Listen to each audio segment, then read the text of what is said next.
Olá, boa tarde, sejam todos muito bem-vindos. Sem início agora mais um programa Filtração. Estamos aqui ao vivo no Facebook da revista Meio Filtrante e também ao vivo no canal TV Filtros aqui no YouTube. Este que é o 34º programa. Desde o dia 1º de abril temos recebido toda semana convidados para debater, discutir diversos temas. Como eu sempre digo e repito, uma forma que a gente encontrou para juntos mesmo enfrentar essa nova realidade, levando informação, conhecimento a todos vocês.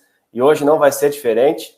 O programa tem ido ao ar toda quarta-feira, sempre às 15 horas. Se você quiser compartilhar esse conteúdo agora com alguém, convide amigos, familiares. Se você não conseguir assistir até o final, não tem problema. Esse vídeo estará na íntegra, aqui disponível no canal TV Filtros, assim como os outros 33 programas que nós já realizamos. Tem muito conteúdo bacana por aqui. Eu te convido a fazer um tour, a consultar todos esses vídeos, esses conteúdos. A gente recebeu muita gente legal. Como eu disse, hoje não vai ser diferente. Temos aqui um especialista na área. Vamos ter uma aula aqui hoje. Já já eu convido o nosso convidado para entrar aqui na nossa live. Mas antes eu tenho que te convidar a se inscrever no nosso canal, habilite o sininho e você vai ser sempre lembrado sempre que um novo vídeo for publicado. E agora também a gente está no podcast, isso mesmo, podcast do programa Filtração, disponível no Spotify. É só você ir lá no Spotify e buscar Programa Filtração e você vai também poder ouvir todo esse conteúdo agora também em podcast. Então, para você que está assistindo esse programa gravado aqui no YouTube e para você que está nos ouvindo, seja muito bem-vindo. Falar um pouquinho da nossa programação do mês de setembro.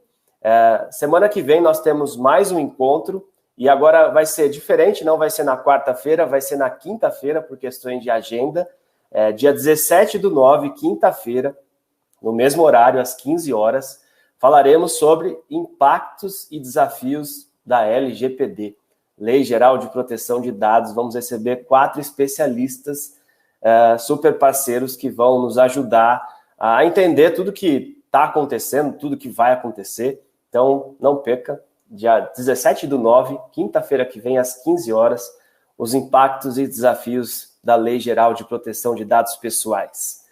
Sobre o programa de hoje, assim como todos os nossos programas, você pode participar, a gente quer que isso aconteça, pode participar aqui através do nosso chat, enviando sua pergunta, o seu comentário, e com certeza a gente vai interagindo e vai repassando as suas dúvidas, os seus comentários para o nosso palestrante de hoje.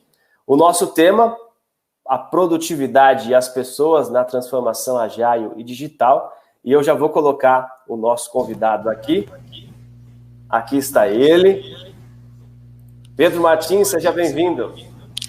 Muito obrigado, Adriano. Eu agradeço muito o vosso convite, é um prazer e uma honra estar hoje aqui no canal da Abrava Filtros. Obrigado. O prazer é todo nosso, seja muito bem-vindo.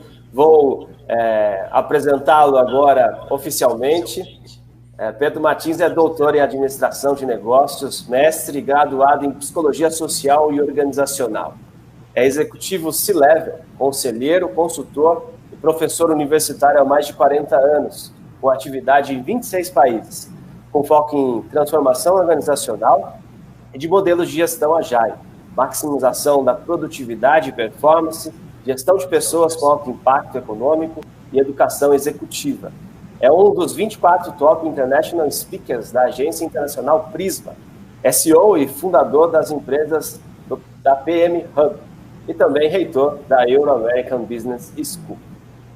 Pedro, seja muito bem-vindo e eu sei que você tem uma apresentação e a gente vai ficar aqui só ouvindo e a gente vai interagindo com as perguntas dos nossos convidados. Quero dar boa tarde para todo mundo que está aqui.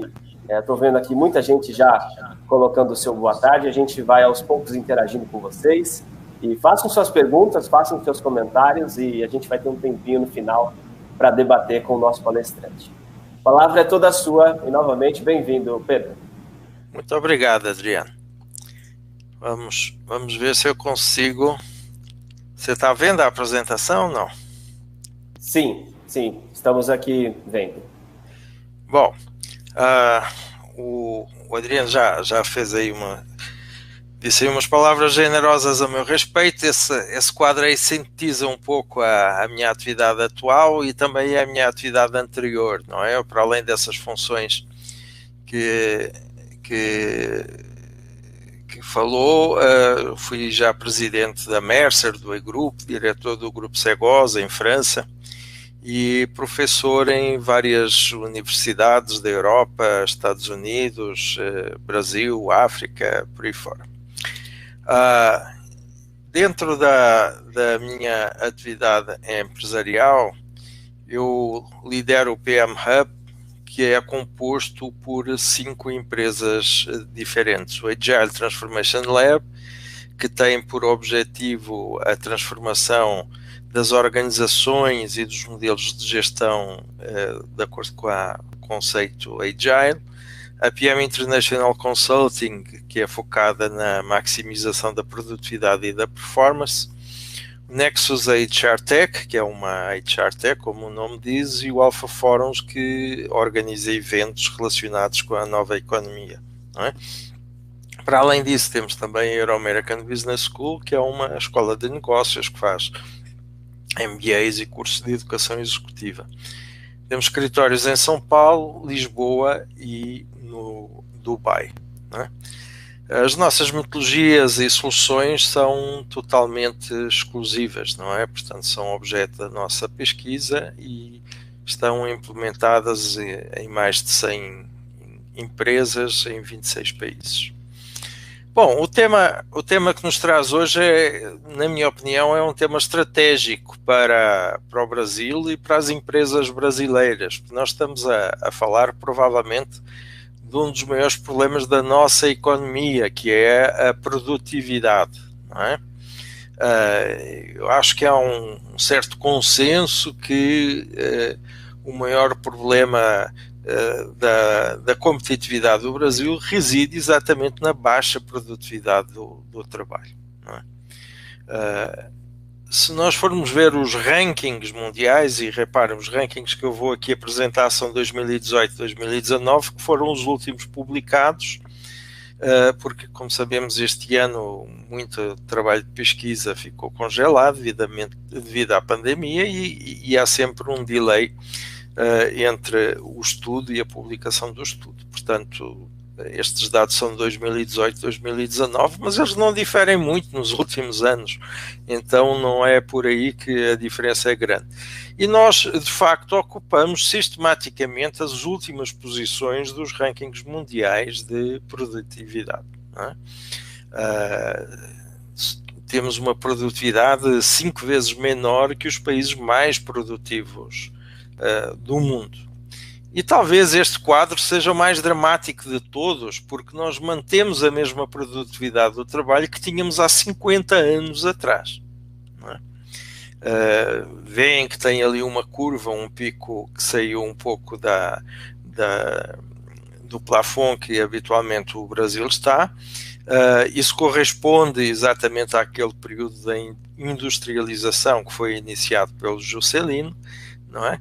Mas rapidamente retomamos o plafond que tínhamos há 50 anos, enquanto que países como os Estados Unidos, que têm uma produtividade, digamos assim, consolidada, ou países emergentes, como o caso da Coreia, estão a aumentar a produtividade exponencialmente. Não é?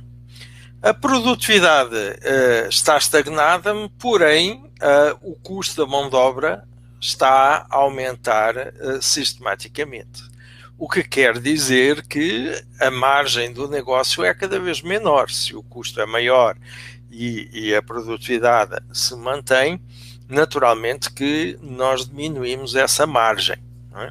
E, consequentemente, arrasta-nos também para os últimos lugares dos rankings mundiais da competitividade. Então, estamos aqui perante um problema que tem que ser realmente solucionado e não se pode manter durante muito tempo. Reparem este gráfico, que é, do meu ponto de vista, assim, estarrecedor, não é?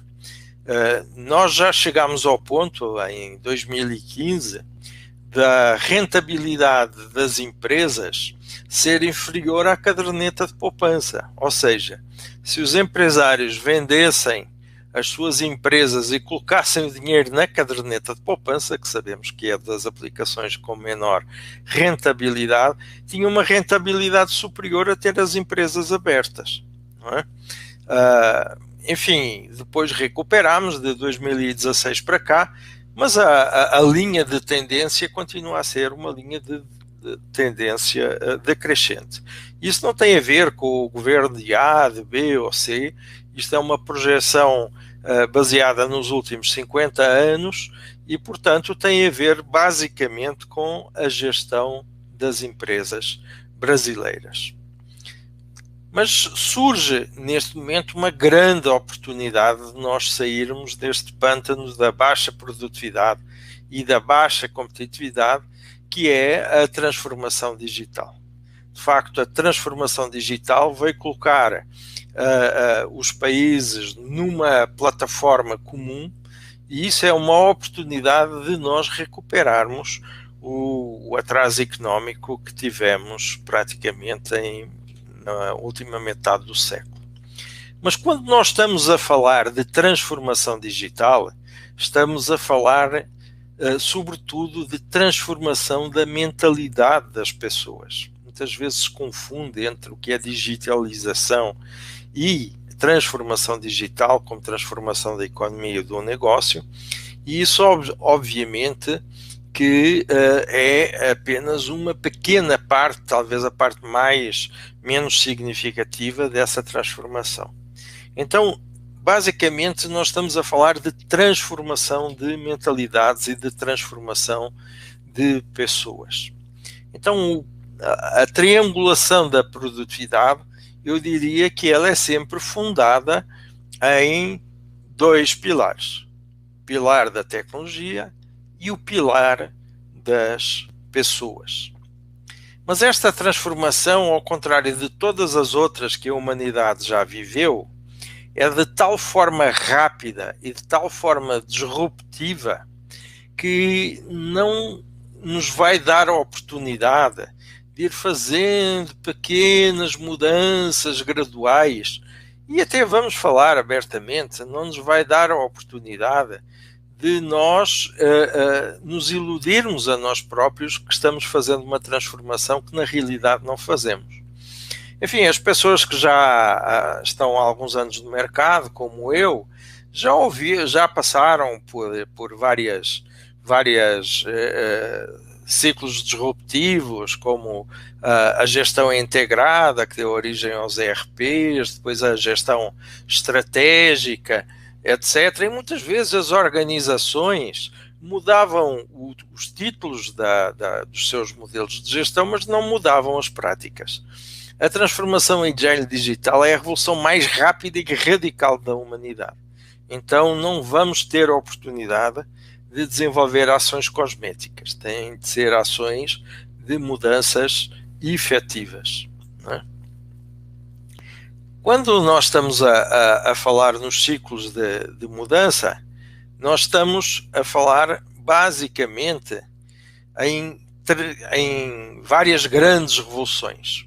Uma é a da indústria 4.0, que muitas pessoas associam à última etapa, digamos assim, a etapa mais de vanguarda, vamos lhe chamar, da revolução industrial. De facto, a indústria 4.0 vem-nos trazer mudanças muito significativas relacionadas com a automação, com a produtividade, com a rentabilidade, com a competitividade, etc., e associada a tecnologias como a Big Data, a nuvem, a Internet das Coisas, a inteligência artificial. E isso foi um grande progresso para a produtividade dos países e das empresas, mas criou simultaneamente vários problemas ao nível das pessoas. Não é?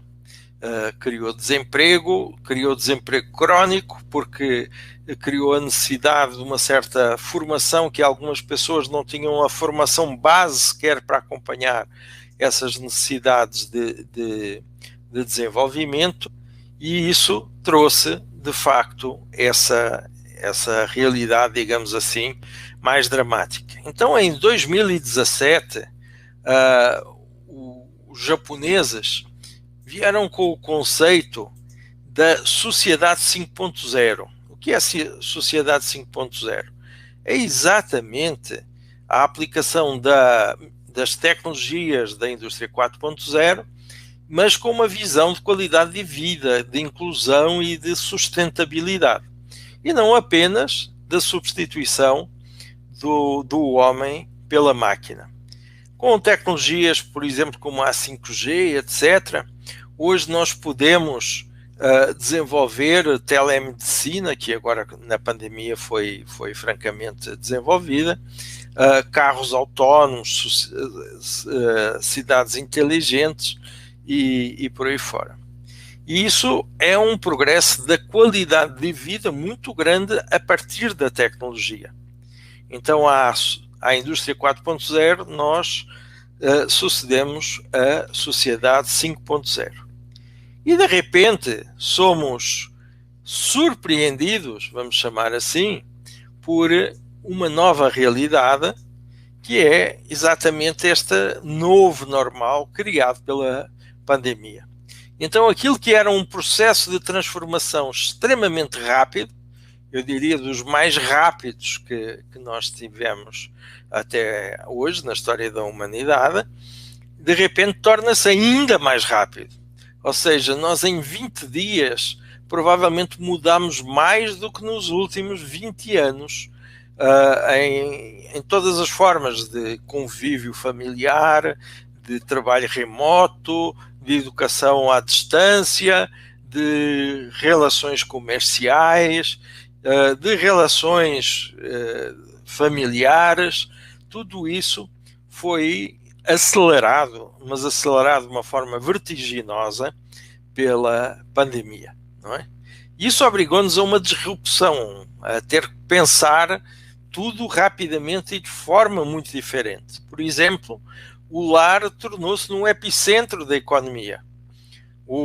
Passámos a fazer tudo dentro de casa, a educar, a trabalhar, a consumir, a ter lazer, enfim, todas as atividades tinham o lar, digamos assim, como um epicentro, não é?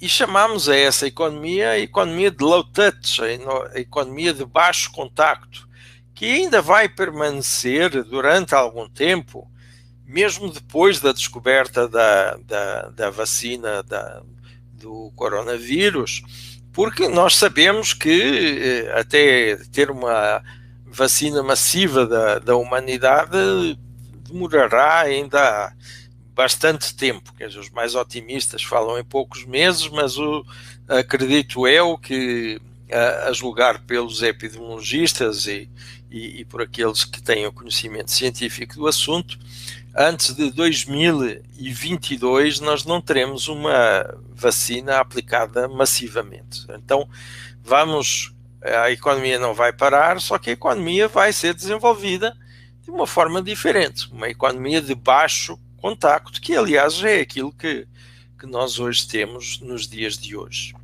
E a gig economy, ou seja, a economia dos aplicativos, vai continuar a ser uma economia de recurso perante este baixo contacto absolutamente precioso, não é? Porque nós hoje, com o telemóvel, temos acesso a tudo e mais qualquer coisa através do celular, não é? Mas muitos também vão pensar que nós já chegámos ao limite da nossa mudança, daquilo que é a mudança da transformação agile digital. Eu diria que ainda estamos muito no início do que será essa transformação agile digital.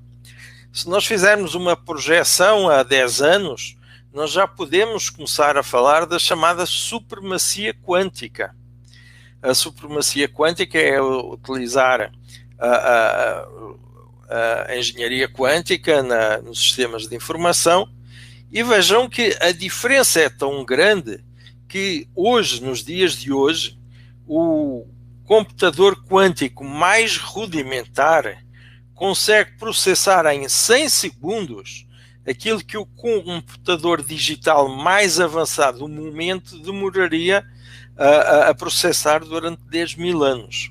Então as possibilidades desta tecnologia é absurdamente elevada, não é? Nós vamos passar a ter uma internet à velocidade da luz e absolutamente inviolável. Isto, por exemplo, para a indústria financeira é absolutamente fundamental, não é? Nós podemos começar a pensar em transplantes de memória. Aliás, transplantes de memória já foram feitos em 2018 de uma forma experimental. Talvez daqui a 10 anos não haja pessoas que não tenham peças biónicas, não é? Talvez haja uma simbiose entre o que é pessoa e o que é computador. E alguns podem dizer, mas que coisa horrível, como é que isso vai acontecer? Mas hoje já existe o que é um marca-passo, se não uma peça biónica, não é? O Elon Musk, não é? O homem da Tesla, já tem uma empresa para desenvolvimento de peças biónicas para incorporar no corpo humano para aumentar a performance da pessoa, ligando a pessoa à máquina, aos computadores. Ele, por exemplo, o ano passado desenvolveu uma mão que é 10 vezes mais rápida que a mão humana, que é controlada a partir do cérebro, não é? E talvez daqui a 10 anos nós teremos no RH já não mais os administradores ou os psicólogos, mas neuroengenheiros, que são aqueles que sabem fazer a ligação entre o homem e a máquina, não é? Então, este binómio entre a pessoa e a tecnologia, que é a base da produtividade, evoluiu muito de 2013 para cá. Na indústria 4.0, era a tecnologia que procurava substituir a pessoa através da automação. Na sociedade 5.0, era a tecnologia ao serviço da pessoa, que quando nós passámos a ter como objetivo da utilização da tecnologia a qualidade de vida, a inclusão e a sustentabilidade. Com o novo normal, a tecnologia tornou-se a base da sociedade, das relações sociais. E agora, com a supremacia quântica, nós falamos da fusão entre a pessoa e a tecnologia, ou seja, em que pessoa e tecnologia deixam de ser duas entidades opostas ou complementares para ser uma entidade única. Talvez a única coisa que nunca se consiga superar através das máquinas são as emoções e a empatia, que continuam sendo atributos exclusivamente humanos, não é? Mas o que é isso de transformação agile e digital? Nós não estamos a falar basicamente da digitalização de processos. Nós estamos a falar de uma outra forma de desenhar processos, de um novo modelo de gestão, de uma nova economia, de uma relação diferente com o cliente. E estamos a falar de uma nova sociedade. E o que faz a diferença entre digitalização de processos e transformação digital é exatamente esta nova mentalidade que nós chamamos Agile Mindset. E o que é isso do Agile Mindset? Enfim, eu acho que todos nós ouvimos no mínimo 10 vezes por dia esta palavra Agile. Temos de ser ágeis, temos de ser Agile. E muitas vezes utiliza o termo de uma forma, eu diria, errada, porque se usa Agile com o significado de ser rápido, e de facto é uma expressão que nasceu em 2001, exatamente no setor de tecnologia, na gestão de projetos de tecnologia, e surgiu porque eles, os desenvolvedores, eram confrontados com a situação de muitas vezes passavam muito tempo a desenvolver, por exemplo, um programa informático, e quando eu ia entregar esse programa informático ao cliente, o cliente já tinha mudado totalmente de ideia. Então eles tinham que refazer tudo de novo. E eles pensaram, isto não é vida, temos que ter um outro método de trabalho. E começaram a pensar exatamente num novo conceito de gerir projetos.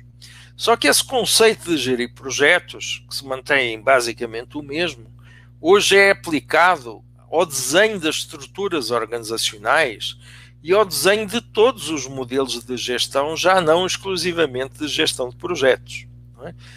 E ele constitui basicamente uma cultura, que é uma cultura de alta performance, de alta qualificação, de empoderamento, de simplicidade e de flexibilidade, em que as pessoas e a cadeia de valor valem mais que os próprios processos e as ferramentas, em que se fomenta a diversidade e os ambientes interativos e colaborativos, se promove a flexibilidade e a simplicidade. E não vamos aqui confundir simplicidade com ser simplório. Ser simples é muito mais difícil e às vezes demora mais tempo do que ser complexo ou ser prolixo. Eu aqui gosto sempre de citar o Churchill, o estadista inglês da Segunda Guerra Mundial. Na época ele escrevia cartas e quando terminava uma carta mais longa, dizia sempre que pedia desculpa por não ter tido tempo para fazer uma carta mais curta, porque é muito mais difícil ser sintético do que ser prolixo. Da mesma forma que é muito mais difícil ser simples do que ser complexo. E aí, por aqui já vemos que muitas vezes quando se utiliza a palavra agile no sentido de ser rápido, já estamos a usar o conceito de uma forma pervertida, não é? Bom, estamos a falar basicamente de equipes multi-skills, em que as oportunidades de aprendizagem são sempre compartilhadas e sobretudo, são formas de trabalhar que envolvem sempre os clientes em todas as etapas e procuram a inovação e soluções realmente disruptivas. E o RH tem um papel fundamental nesta transformação digital e nesta transformação de mentalidades. Quando nós vamos ver quem são os protagonistas da transformação digital nas organizações, muitas vezes é obviamente o departamento de tecnologia, mas também o departamento de finanças com as fintech, o departamento de marketing e vendas com o e-commerce e raramente é o departamento de RH. E na minha opinião o departamento de RH devia ser exatamente o pioneiro. Porquê? Porque se nós já dissemos que o Agile Mindset é o que faz a diferença da digitalização de processos para a transformação digital, e é basicamente uma cultura, quem é que é o curador da cultura na organização? É o RH. Dissemos que é uma nova forma de organização de trabalho, que também o RH tem esse foco. Dissemos que é um novo modelo de gestão, um novo modelo de liderança.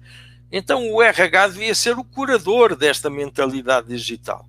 E se ela é tão importante para a transformação digital, então o RH devia dar o exemplo para o resto da organização, sendo ele o pioneiro da transformação digital dentro das empresas. Mas, infelizmente, raramente isso acontece. O RH acaba por ser dos últimos departamentos a desenvolver, de facto, a implementar a transformação digital e a transformação agile. Este conceito agile vem revolucionar toda a forma de relacionamento de mercado e também a forma de relacionamento interna das empresas. As estruturas organizacionais hierárquicas deram origem a estruturas não hierarquizadas, não é? Estruturas orgânicas baseadas em colmeia ou em squads alinhadas por um conceito de jornada do cliente que eu vou passar a descrever. Também se fala muito de organização agile e raramente se mostra o que é uma organização agile. Então o que vocês veem aqui é exatamente um organograma de uma organização agile. Na primeira linha, nós temos a jornada do cliente ou a jornada de execução, que são exatamente as grandes atividades relacionadas desde a atração do cliente até a manutenção, até a lealdade do cliente para com a organização. Na segunda linha, vocês vão ver essas grandes atividades da jornada do cliente segmentadas em atividades menores, para na terceira linha nós identificarmos quais são os entregáveis por cada uma dessas atividades. Quais são os outputs, aquilo que são os resultados em cada uma das etapas da jornada do cliente. Aí embaixo, vocês vão identificar quem é que está a trabalhar nesses entregáveis em cada um dos departamentos hierarquizados, do marketing, do design, da gestão de cliente, da gestão de produto, da contabilidade, da parte legal, etc. E nós pegamos nesses profissionais que hoje estão alocados em departamentos diferentes, porque esses departamentos são hierárquicos, têm uma configuração vertical, e constituímos um squad. O que é isso de um squad? É uma equipe de trabalho funcional, multidisciplinar, que vai ter pessoas dos diversos departamentos que trabalham para os mesmos entregáveis. Desta forma, nós temos equipes muito mais flexíveis, temos equipes com as quais nós podemos empoderar, porque eles têm objetivos muito bem definidos e objetivos comuns, que eles auto-organizam, não é? E é a sequência desses squads na organização que vai dar a nova estrutura organizacional da empresa. A sequência desses squads corresponde exatamente à sequência dos entregáveis e, por sua vez, corresponde à sequência da jornada do cliente. Então, isto é um exemplo de como nós podemos transformar uma organização hierárquica numa organização agile. Também há quem confunda que uma organização agile é aquela que utiliza a estrutura agile e os ritos agile. Hoje nós entramos nas empresas e invariavelmente vemos janelas com um monte de post-its colados. E as pessoas, só porque colam um post-it na janela, pensam que já são agile e pensam que já estão numa organização agile. Então eu diria que ainda mais importante do que ter aquela estrutura que eu mostrei com o conceito de jornada do cliente, é ter uma estrutura de natureza orgânica, não é? Que é uma estrutura não hierárquica. De modo geral, são estruturas 30% mais enxutas que as estruturas hierárquicas e, consequentemente, com 30% menos custo do headcount, não é? São organizações que conciliam estruturas estáveis com organizações focadas em projetos. Tem equipes multifuncionais empoderadas, tem muito poucos níveis, a tendência é os níveis intermediários desaparecerem, porque dentro dos squads há basicamente dois líderes, que eu vou passar a falar sobre eles, que é o Product Owner e o Scrum Master, que são funções rotativas entre os membros do squad. Portanto, nós não temos um nível intermediário de liderança permanente, mas fluido, flexível, rotativo, não é? As entregas de gestão são no máximo a cada 2 semanas. Os planejamentos estratégicos são no máximo a cada 3 meses ou a cada 4 meses. E, sobretudo, que são caracterizados por uma cultura de transparência e pela capacidade de se redesenhar de forma disruptiva, que foi exatamente o que aconteceu agora na pandemia. Há organizações que cresceram brutalmente com a pandemia e há outras do mesmo setor de atividade que faliram. E basicamente elas têm a ver com estarem ou não estarem já adaptadas a este conceito agile. Como eu disse, aqueles squads que compõem o organograma agile são são estruturas, digamos, multidisciplinares, geralmente de 8 a 12 membros, e que têm uma liderança rotativa, não se tem uma liderança permanente. Então, qualquer pessoa pode ser chamada a desempenhar o papel de Product Owner, portanto, que é aquele que define os entregáveis para o cliente, seja cliente interno, seja cliente externo, e o Scrum Master, que é aquele que mantém os ritos da metodologia Scrum, que usa as ferramentas Scrum, como Design Thinking, Kanban, Canvas, por aí fora. As prioridades de gestão mudaram radicalmente com a transformação Agile e digital. Antes, quando as organizações definiam estratégias e business plan, o seu principal objetivo era o crescimento económico da empresa. Direto, como? Cada um se virava. Não estava exatamente definido. Hoje, a importância que tinham esses objetivos de crescimento sem fundamento diminuiu cerca de 40%. Não é?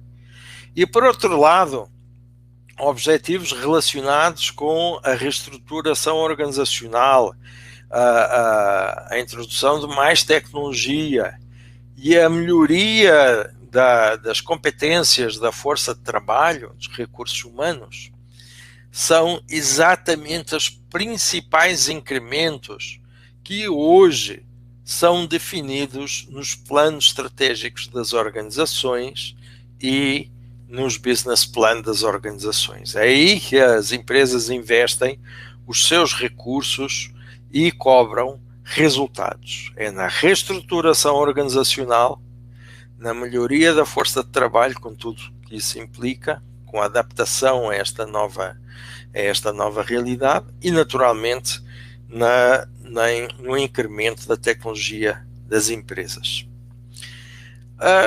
Nós muitas vezes relacionamos este conceito da transformação digital àqueles espaços de coworking, geralmente espaços colaborativos, com ambiente disruptivo, pessoas que se sentam no chão e trabalham em conjunto e enfim, tem mais um aspecto de hotel, de férias, do que propriamente de local de trabalho. E às vezes as pessoas confundiam isto com um lugar de lazer. Eles tinham de facto esta configuração mais lúdica, mais aprazível, porque o nível de exigência para com os empregados era muito maior com o conceito Agile digital. A cobrança é muito maior. A necessidade que as empresas têm de ser competitivas e produtivas é muito maior. Era por isso que os ambientes eram tendencialmente mais aprazíveis e mais agradáveis para contrabalançar este grau de exigência. Mas estes cenários bonitos hoje foram substituídos por um monte de caixinhas, não é? Hoje nós trabalhamos cada um no seu quadrado com a história do trabalho remoto, não é? E isso é uma realidade que mudou tudo que nós tínhamos pensado sobre a forma de trabalho colaborativa e a forma de trabalho em equipe e a utilização dos utensílios visuais, da comunicação visual, como nós tínhamos Kanban, tínhamos o Canvas, etc., que eram os tais usos sistemáticos dos post-its. E tudo isso foi convertido em ferramentas digitais e em formas de trabalho digital. Mas não é por isso que são menos colaborativas, nem é por isso que a forma de trabalho passou a ser menos empoderada. Pelo contrário, até se tornou necessidade de ser mais empoderada, porque cada um está em sua casa e nós sabemos que é fácil desligar a câmera ou dizer que a internet caiu se não queremos ser incomodados naquele momento. Bom, esta transformação digital veio criar também uma nova geração. Nós até então dividíamos as gerações do trabalho em X, Y, Z, de acordo com o escalão etário, não é? Hoje nós já falamos na geração sem idade. Aqui está a minha foto porque eu me identifico exatamente com esta geração dos perennial. os perennial têm algumas características das outras gerações etárias, não é? Uma delas é serem pessoas acima de 40 anos, sem idade definida, mas eles são inovadores, eles são empreendedores, eles são independentes, são informais, não é? São polivalentes, odeiam a rotina, valorizam a qualidade de vida, são menos consumistas e mais espiritualizados do que, por exemplo, os baby boomers, que seria, digamos, a geração etária que eu deveria pertencer, e, sobretudo, tem uma grande facilidade na utilização de tecnologia e redes sociais. Então, hoje nós falamos na geração dos sem idade. E há pouco tempo houve um filme que fez muito sucesso, que se chamava O Estagiário, que era exatamente um estagiário com 70 anos de idade, com o Robert De Niro. Então, hoje, ser estagiário de uma nova profissão aos 70 anos de idade é exatamente uma das características deste perennial. E nós temos muita molecada, desculpem a expressão, que são velhos, não é? Que não acompanharam esta mentalidade agile, estes conceitos, digamos, menos consumistas, que valorizam mais a qualidade de vida, ainda continuam a pensar em ter o relógio Rolex, o carro importado e por aí fora. Isto vai criar também um novo conceito de profissional, que é o conceito de nexialista. Porque é que ele é um novo conceito? Que ele nasceu exatamente lá na época do Leonardo da Vinci, há 500 anos atrás, mas no último século nós passámos a privilegiar o especialista. Então, dentro das profissões, o topo, digamos, de carreira era sempre o super mega especialista, aquele que era especialista em qualquer coisa muito específico. Eu gosto de dar um exemplo. Vamos imaginar que existia uma criança com um câncer no cílio. Se ela fosse a um hospital de referência, teria que ser atendida pelo oncologista especialista em câncer de cílios de crianças. Uma mega especialidade. Hoje não é isso que acontece. Hoje, se essa pessoa tiver a fatalidade de ter uma doença assim, vai num desses hospitais de referência e é atendido pelo médico de medicina interna, que é um generalista, só que é um generalista de altíssimo nível. E esse médico de medicina interna é que vai reunir a equipe médica capaz de tratar aquela doença. Então vai sim chamar o oncologista, vai chamar o dermatologista, vai chamar o radiologista, o psicólogo, portanto, a pessoa que trata da dieta da pessoa, porque ela vai ter que mudar de alimentação, e esse é o chamado nexialista. Hoje o nexialista na organização é o topo de qualquer carreira, é aquele que tira nexo entre recursos diferentes e conhecimentos diferentes. Isso também é uma transformação do agile e digital. Isso naturalmente que veio criar novos modelos de gestão e novos processos de gestão de pessoas, que passaram a ser bastante diferentes. Por exemplo, o conceito de função ou conceito de cargo.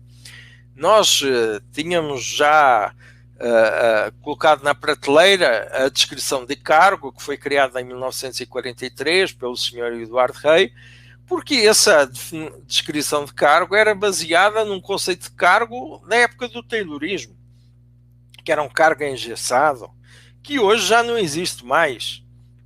Mas isso quer dizer que não faz sentido descrever cargos ou funções? Não, pelo contrário. Se nós não temos um conceito tangível do que é a função ou que é o cargo, nós não teremos gestão de pessoas, não teremos gestão do trabalho, porque esse é o núcleo central da gestão do trabalho. Só que fazemos de uma forma diferente. Nós vamos identificar qual que é o papel de cada cargo na tal cadeia sistémica que nós falámos lá atrás, que é a cadeia geradora de valor, ou a jornada do cliente, ou a jornada de execução. Sabendo qual é o papel desse cargo, vamos ver das 1000 atividades que esse cargo executa, de 3 a 6 que têm mais impacto nos resultados dessa jornada, ou seja, nos resultados da empresa. E depois, para cada uma dessas atividades, vamos definir quais são as competências comportamentais e as competências técnicas que permitem que cada uma dessas atividades tenha um máximo de resultados. Então, é uma descrição de cargo que tem, de facto, um papel efetivo, fundamental para a geração da produtividade. Então, aquilo que estava arrumado na gaveta, hoje passa a ser absolutamente fundamental para que a gestão das pessoas ajude as organizações a gerar esses resultados económicos. O modelo comportamental das pessoas também mudou radicalmente, não é? As competências hoje exigidas para a transformação agile digital são em 2 esferas que são praticamente paradoxais. As do Agile Mindset, que são, digamos, bastante soft, não é? Que estão associadas à criatividade, à colaboração, ao empoderamento, à disrupção, à informalidade, e ao mesmo tempo tem que ter um rigor lógico, um rigor quase matemático, para utilizar os ritos e as ferramentas do Agile. Tem de ser orientado para resultados, orientado para dados, tem que utilizar o conceito do produto mínimo viável, que é exatamente o conceito sintético, e tem de ser auto-organizado. Então, hoje este é o perfil do profissional que temos que ter nas empresas para poder implementar, de facto, uma transformação agile digital e não apenas a simplificação, a aplicação simples da digitalização dos processos. Os líderes também mudaram. Aquele líder que era o que traçava as metas, digamos assim, passou a ser um líder que é essencialmente um líder servidor, que é o líder que é o provedor dos recursos para que os squads possam funcionar, não é? Ele fomenta a aprendizagem colaborativa, ele promove os pequenos ciclos de entrega de gestão, não é? E ele, antes de definir um objetivo, ele tem que definir essencialmente um direcional. E vejam como isto é importante, porque ao definir um objetivo, ele está a limitar a capacidade de entrega dos seus colaboradores.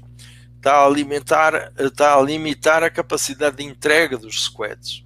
Quando ele define um direcional, ele não estanca exatamente os progressos que esse squad pode desenvolver. Uma nova gestão de desempenho também, que deixa de ter aqueles KPIs relacionados com anuais ou trimestrais ou semestrais, mas passam a ser projeto a projeto, em que cada pessoa e cada grupo pode ter avaliações em tempos diferentes, de acordo com os sprints de cada projeto, não é? O feedback passa a ser diário, não é? Os daily sprint meeting permitem exatamente fazer um controle de desempenho diário em relação às metas que estavam estabelecidas. E também as formas de recompensa, portanto, o pagamento por resultados, deixa de ser anual para ser relativo a cada um dos projetos, ou seja, muito mais frequente, não é?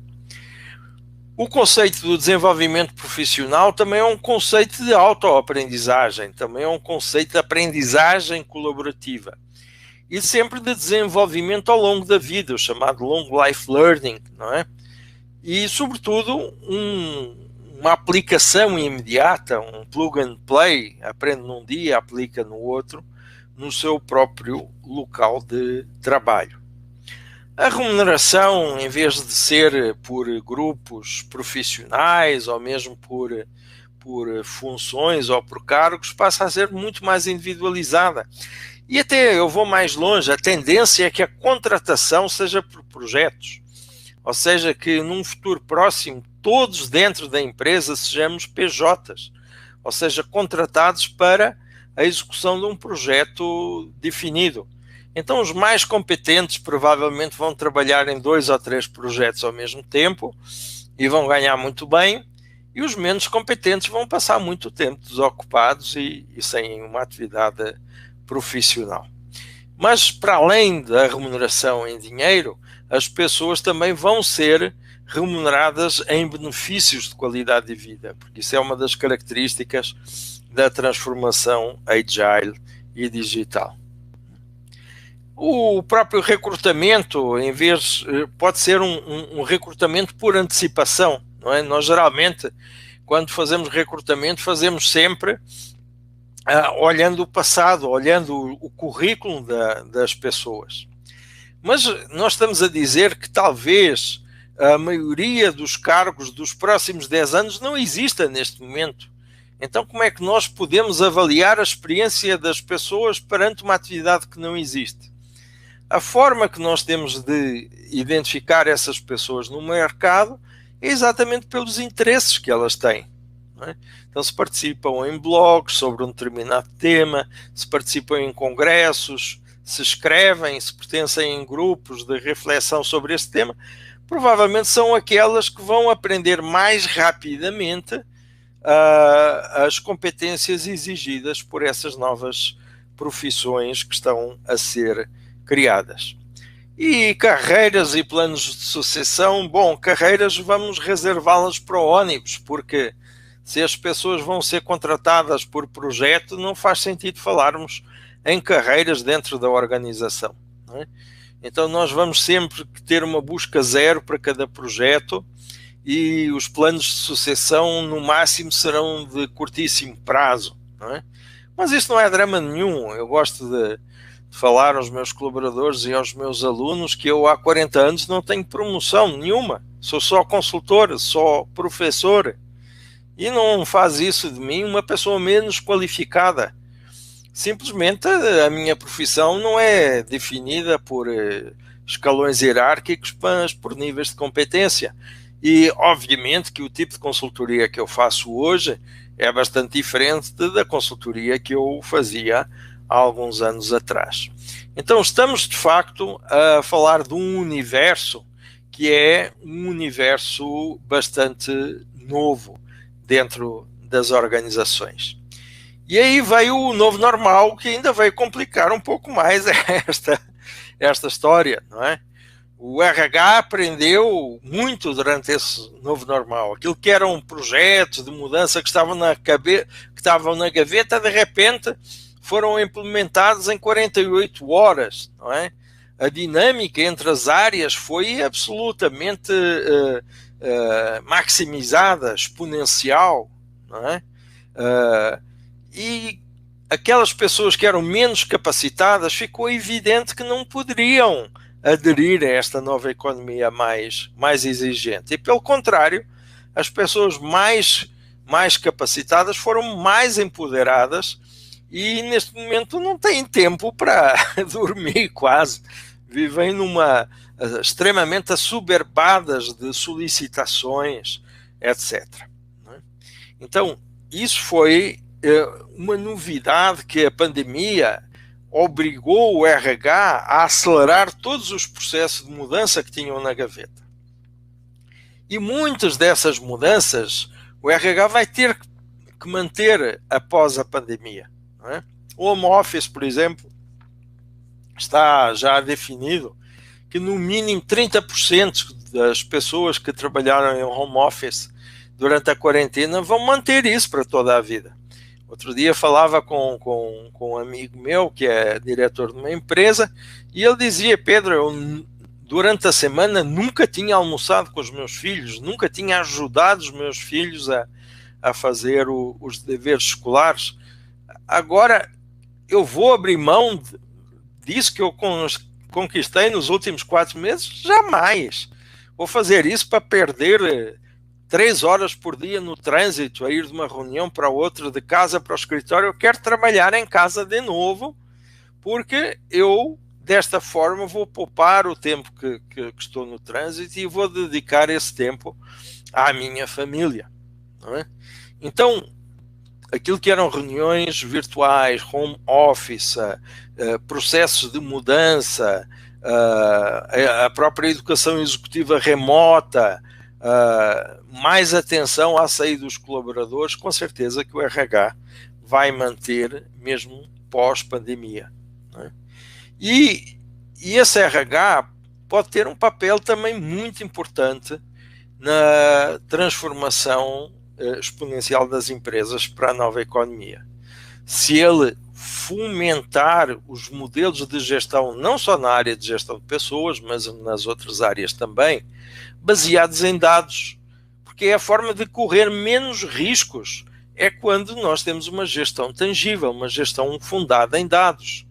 Entender as necessidades dos novos mercados e incentivar a inovação disruptiva, a inovação radical. Hoje as empresas começam a valorizar muito a gestão com propósito.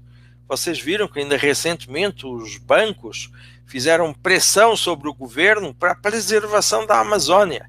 E vocês podem dizer, mas o que é que o banco tem, qual é o interesse dele em manter a floresta intacta? Porque hoje o consumidor dá preferência às organizações que têm um propósito de natureza social, não é? A obsessão pela produtividade e performance é outro dos focos que o RH deve fazer com que a organização mantenha esse foco, simplificar os processos e as estruturas organizacionais, redesenhar o próprio modelo da accountability da empresa, não é? Fomentar uma rede capilar de parceiros, incluindo startups. Hoje nós falamos muito em ecossistemas, que já nenhuma empresa tem os recursos todos internos, trabalha com outros recursos externos, não é? Valorizar os fornecedores locais. Nós vimos o que gerou agora a dependência para com a China, não é?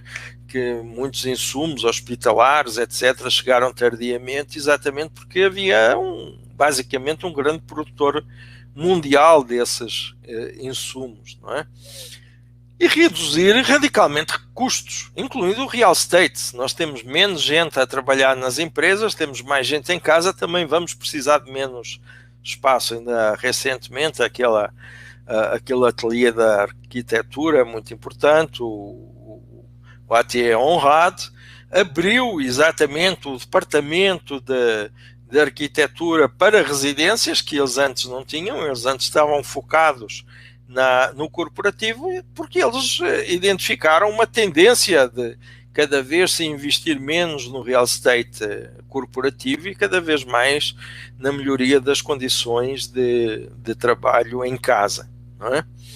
E isto acho que é um mal necessário, e no meio disto tudo é manter um mercado mais regulado pelo governo, na medida em que, para evitar que haja aqui um capitalismo selvagem, digamos assim, dado por pessoas que têm, ou organizações que têm mais acesso portanto, aos meios económicos e aos meios tecnológicos. Bom, muito há para dizer sobre este tema. Eu introduzi aqui alguns temas que eu acredito que alguns deles possam ter suscitado alguma polémica, mas acredito que nós hoje vivemos neste binómio entre pessoas e tecnologia, e é neste binómio que vai resolver um dos principais problemas das empresas brasileiras e da economia brasileira, que é uma produtividade muito baixa. Estes são os nossos contactos dos nossos escritórios em São Paulo, Lisboa e Dubai, e estes são os meus contactos pessoais que eu deixo à vossa disposição para que, se algum dia quiserem trocar figurinha comigo, eu terei muito prazer nisso. Pedro, excelente. Eu tinha comentado que seria uma aula, e eu já tinha assistido uma apresentação sua, e isso se confirmou. Foi uma nova aula que eu tive aqui, e muito obrigado, viu, pelo seu tempo e por todo esse conteúdo. Eu deixo agora aberto um espaço para que vocês que estão nos assistindo façam suas perguntas, os seus comentários. Antes, eu só quero aqui destacar, como eu sempre faço, a presença de todo mundo. Jesus Sierra está aqui com a gente, a Sandra da Abrafiltros, a Miriam Zaccarelli, Solange, da Verso Assessoria, nossa assessoria de imprensa, Marcos Carneiro, boa tarde, Silvana Fredo, Milena Cavenaghi, Sérgio Bonásio, a Rogéria, editora das revistas Meio Filtrante e Revista TAI, nossa parceira nessa iniciativa, obrigado aí pelo apoio de sempre. Paula Demar Vecchetti, muito obrigado, seu Paulo, sempre presente com a gente. A Miriam coloca aqui, Pedro Martins é referência internacional em transformação agile e digital. Muito legal. Matheus Cepinho, nosso também parceiro sempre aqui com a gente. Osmar Paula, muito bom, bela aula. Obrigado, Osmar, pela presença. A Solange também colocou aqui conteúdo excelente. E agora eu vou colocar a gente aqui no bate-papo. E, gente, eu só vou fazer as perguntas para acrescentar e para aproveitar a presença do Pedro aqui. E eu vou explorar um pouquinho ele. Então, vocês podem fazer suas perguntas, que eu tenho algumas aqui. Pedro, quando a gente fala de Agile, a gente está falando de 2001, que foi o manifesto das empresas de TI, né, dos profissionais. E desde então, a transformação digital ela é contínua, ela sempre foi acontecendo em paralelo. Por que, lógico, que tem a pandemia, mas antes disso, nos últimos anos, a gente viu o Agile ganhando corpo. Por que só agora? Você tem alguma coisa assim? Bom, é uma excelente pergunta. Sabe que a gestão nem sempre é uma coisa muito racional, não é? Nós já fazemos gestão por ciclos de moda, não é? Então você às vezes pergunta por que é que as pessoas agora gostam de azul e antes gostavam de verde?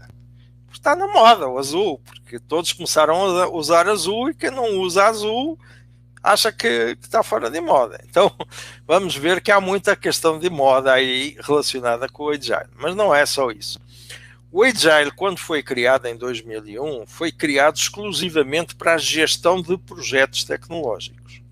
Era uma metodologia de gestão de projetos. Não era uma metodologia de gestão global, nem era uma metodologia de redesenho organizacional, nada disso. Há 10 anos atrás, o conceito Agile começou a ser usado, sobretudo, para a disrupção para novos modelos de negócio, para o e-commerce, mesmo para novos modelos de gestão, como as fintech, na área de finanças, etc.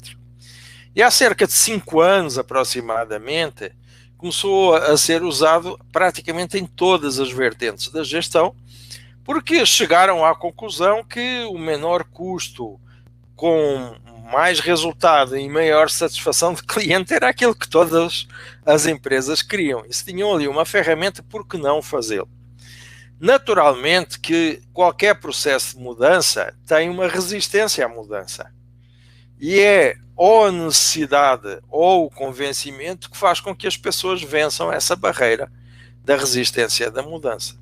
Aqui a pandemia veio resolver essa resistência à mudança, porque vai com força ou vai com jeito, quer dizer, tem que ir, não dá para o cara começar a pensar se vai trabalhar em casa, se tem as condições para fazer isso, ou trabalha em casa ou deixa de trabalhar, é simples, ou o restaurante faz delivery ou fecha a porta, quer dizer, então não deu sequer margem para que as pessoas pudessem ser resistentes à mudança. Mas eu diria que o Agile gradualmente foi sempre sendo incrementado ao longo destes últimos 20 anos, sem dúvida nenhuma. Mas agora deu, digamos, um tchan enorme, porque ninguém se pode dar ao luxo de ser resistente, seja aquilo que for, né? Legal. Você tem razão, essa coisa da moda é assim, né?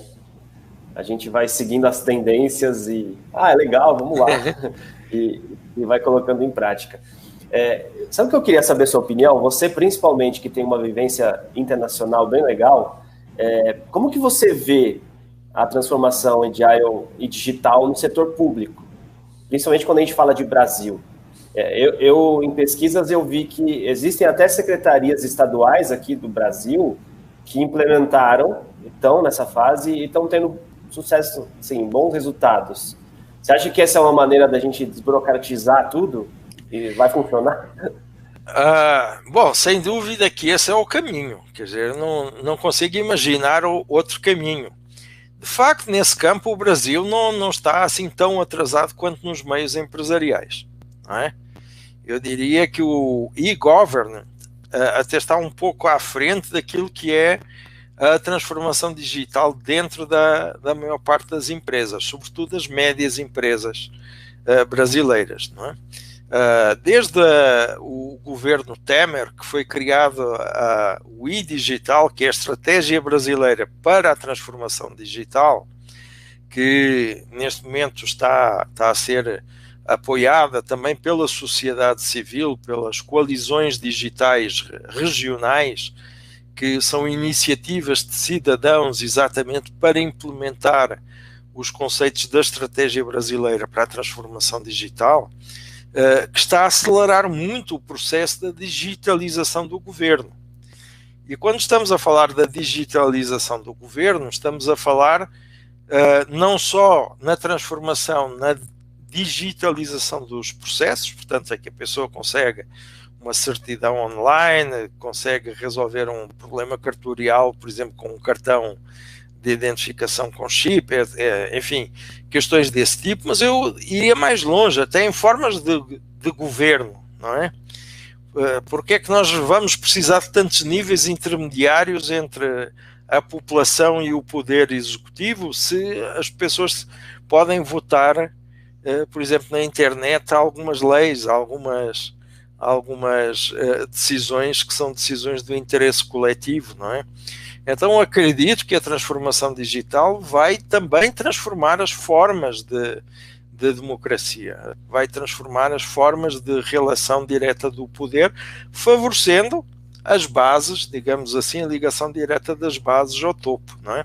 Aliás, as últimas eleições são típicas da transformação digital. Nós tivemos um presidente da República basicamente eleito pelas redes sociais, não é? Com um orçamento mínimo. Antes, para eleger um presidente da República, era preciso gastar fortunas em televisão, em anúncios de jornal, etc. Hoje, qualquer um com celular vai para a rua e faz reportagens e faz declarações públicas e por aí fora, não é? Certo. O Sérgio colocou aqui um comentário: dificuldades técnicas podem atrapalhar a implantação de novos programas de transformação digital. E aí eu queria complementar falando sobre dificuldade. Qual dica você dá para as empresas que têm dificuldade para fazer essa transformação? Até principalmente aquelas mais tradicionais, assim. Todas as empresas podem ser agile? Bom, são duas questões diferentes muito interessantes, não é? Claro que as dificuldades técnicas podem ser um obstáculo à transformação agile digital. Por exemplo, nós neste momento no Brasil temos uma dificuldade técnica absurda com a internet de alta velocidade, não é? Nós estamos a falar no 5G, mas há muitas comunidades, há muitas regiões do país que não têm 3G, não é? Não conseguem, têm que subir à laje para ter acesso ao programa da escola, etc. E então não se pode falar de mentalidade agile quem está pendurado na laje com o braço no ar para ter acesso ao programa que a professora, o programa escolar que a professora deu durante o dia. Então temos que resolver de facto esse acesso à tecnologia, tem de ser um acesso mais facilitado. Acesso à tecnologia em termos de hardware, software, por uma questão fiscal, enfim, o Estado tem que diminuir o custo do acesso a essa tecnologia, e depois aquilo que são redes comuns, não é? Nomeadamente as redes sociais que têm de ser disponíveis para todos e não para alguns. Por exemplo, eu moro na região de Alphaville, portanto, o município de Barueri, que é praticamente uma cidade inteligente, em que Nós, na praça pública, etc., temos acesso à internet sem custo nenhum, e isso, obviamente, é o caminho que temos de progredir. Então, tecnologia faz sim, pode ser um tampão, e é, com certeza, a progressão do Agile. Você fez uma outra pergunta? Desculpe. Eu falei se todas as empresas... qual dica você daria? Para as empresas investirem. Que não estão mais tradicionais. Bom, hoje, a questão do custo da tecnologia é extremamente baixo. Não é? Já se foi o tempo em que para ser empresário era preciso ter capital. Hoje nós falamos de capitalismo sem capital. Um notebook custa metade do preço de um smartphone. E nós vamos a qualquer comunidade e todas as pessoas têm um smartphone na mão. Então eu diria que todas as pessoas têm acesso a um computador. Com um computador na mão, uma boa ideia e com conhecimento da administração e uma boa ideia de negócio, você faz um unicórnio num ano. Então qualquer pessoa pode entrar para a lista dos milionários do Brasil no espaço de um ano, usando tecnologia extremamente acessível. Então não é por falta de capital que as empresas não fazem a transformação digital. É por falta de cabeça. Isso sim, por não terem a mentalidade adequada. E por isso é que nós temos esta cruzada, digamos assim, de incrementar as pessoas a mudar de mentalidade, porque só mudando de mentalidade é que sabem usar a tecnologia da forma adequada. E nesse sentido, como que eu consigo medir meu nível de transformação digital? Porque as pessoas acham que instalar um programa, comprar uma máquina nova, e você falou de gestão de desempenho, né? Como que a gente baliza tudo isso? Bom, há ferramentas, inclusive, para medir a maturidade digital das organizações e das pessoas. Legal. E isso não tem a ver com se ele utiliza ou não utiliza frequentemente, por exemplo, o celular ou o computador. Há muitas pessoas que utilizam frequentemente o computador, mas não têm uma mentalidade digital. Ou seja, fazem no computador aquilo que fariam no papel se não tivessem computador. Ter uma mentalidade digital é aqueles que vão fazer de uma forma diferente usando os recursos digitais, não é? Por exemplo, não faz sentido você colocar um post no Facebook ou coisa assim do género se não usar, por exemplo, hashtags ou palavras-chave que permitem que um consumidor vá à procura do seu produto. Não é? Então diz, não, mas eu coloquei no LinkedIn, coloquei no Facebook, mas ninguém me procurou. Não é? Não procurou porque ele não soube usar, não teve a tal conhecimento, a tal mentalidade digital para usar da forma adequada esses recursos. Não é? Então, de facto, continuamos a dizer que a chave para a transformação digital é a transformação de mentalidades e a melhoria dos conhecimentos aplicados a estes recursos que nós hoje temos. Mas eles nunca foi tão democrático, digamos assim, o acesso à riqueza. Nunca foi tão democrático ser capitalista, poder desenvolver um negócio com capital praticamente zero. Sim. E o lado bom entre aspas, da crise é que a transformação ela está sendo mais, é o que você falou, de repente, assim, né? Você até usou uma palavra mais forte no sentido de tem que acontecer, senão você fica para trás. Exatamente. Você veja, por exemplo, nas universidades. Antes tínhamos um professor para cada 30 alunos. Não é? Hoje nós podemos ter um professor para cada 500 alunos. Quais são os professores que ficam? Os melhores. Aqueles que se adaptaram ao mundo digital. Exatamente. Portanto, isto é apenas um exemplo de uma área de negócio em que, de facto, a seletividade foi exponencial. O Osmar já colocou aqui, ó, hashtag dica campeã. Já está se usando das tags para impulsionar aqui o nosso programa. Pedro, olha, eu tinha mais perguntas aqui, mas nosso tempo está se esgotando. Quero agradecer a todo mundo que participou. A gente sempre coloca aqui no nosso encerramento, a gente convida o nosso presidente, o presidente da Abrafiltros, para também dar uma palavrinha com a gente. Então, deixa eu adicionar seu humor aqui. Seja bem-vindo, presidente. Boa tarde, Adriano. Boa tarde, Pedro. Seja bem-vindo.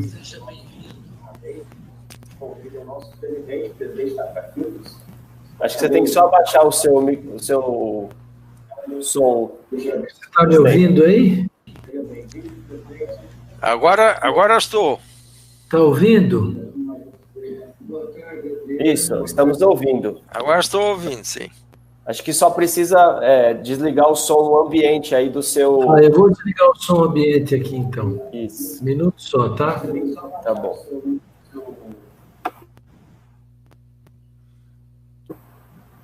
Pronto. Melhorou agora? Agora sim. Seja bem-vindo. Boa tarde a todos novamente, Adriano, Pedro, todos que estão nos ouvindo, assistindo. Eu fiquei muito contente, Pedro, com a sua apresentação hoje. Espero que você possa nos dar novamente a honra, assim que esse momento, né, da pandemia passar, você está conosco no nosso auditório da associação. Eu acho que vai ser bastante interessante para todos nós. E o que está acontecendo é uma realidade, né? Como você disse, o smartphone hoje, né, ele é uma ferramenta muito importante para tudo e para todos. E o que realmente nos falta é como saber usar essa ferramenta para que a gente entre, né, rapidamente no destaque tão sonhado por tudo e por todos. Eu quero, em nome da nossa associação do Abrafiltros, dos nossos associados, da nossa diretoria, agradecê-lo. Fica aqui, como eu tenho feito com tudo e com todos, né, a nossa chave da Abrafiltros para você, para a sua empresa, e que você, né, possa voltar para que possa continuar dando essa aula de informação e de mudança digital para nós todos. Um grande abraço para você, espero vê-lo em breve. Até a próxima. Muito obrigado, João. É uma honra e um prazer estar aqui hoje com vocês. Eu tenho uma estima muito particular pelo setor automotivo e de autopeças e tudo isso. Já fiz reestruturação de grandes empresas a nível nacional, como General Motors, como Volkswagen, Renault. Já trabalhei intensamente com a Fenabrave também, na parte dos dealers de automóveis, não é? Então eu gosto do cheiro a graxa, não é? Que aliás hoje já não é cheiro a graxa, porque hoje nós entramos numa fábrica de automóvel e podemos comer no chão, está tudo tão higienizado que já não tem graxa mais. Mas eu gosto muito desse meio industrial. E é uma honra e um prazer estar hoje aqui convosco e numa primeira oportunidade vamos com certeza tomar um café e fazer eventualmente outras atividades conjuntas. Se Deus quiser, estamos esperando. Obrigado. Só lembrando, os nossos convites permanecem. Semana que vem, quinta-feira, 17/9, excepcionalmente na quinta-feira, falando sobre os impactos e desafios da LGPD, Lei Geral de Proteção de Dados Pessoais. A gente espera vocês por aqui. Agradecer a todo mundo que participou. Agradecer especialmente a Ari Bueno, Ari que foi que conectou a Abrafiltros com o Pedro. A Ari é nosso associado da ASPR. Então, aqui fica registrado a nossa gratidão ao nosso parceiro de sempre, Ari Bueno. Pedro, obrigado, viu, pelo seu tempo, pela sua disponibilidade de aceitar nosso convite. E como o nosso presidente disse, as portas da Abrafiltra estarão sempre abertas e você é nosso convidado para estar sempre por aqui, viu? Muito obrigado e até breve a todos. Obrigado, gente. Se vocês puderem, fiquem em casa. A gente se vê até a próxima. Tchau, tchau.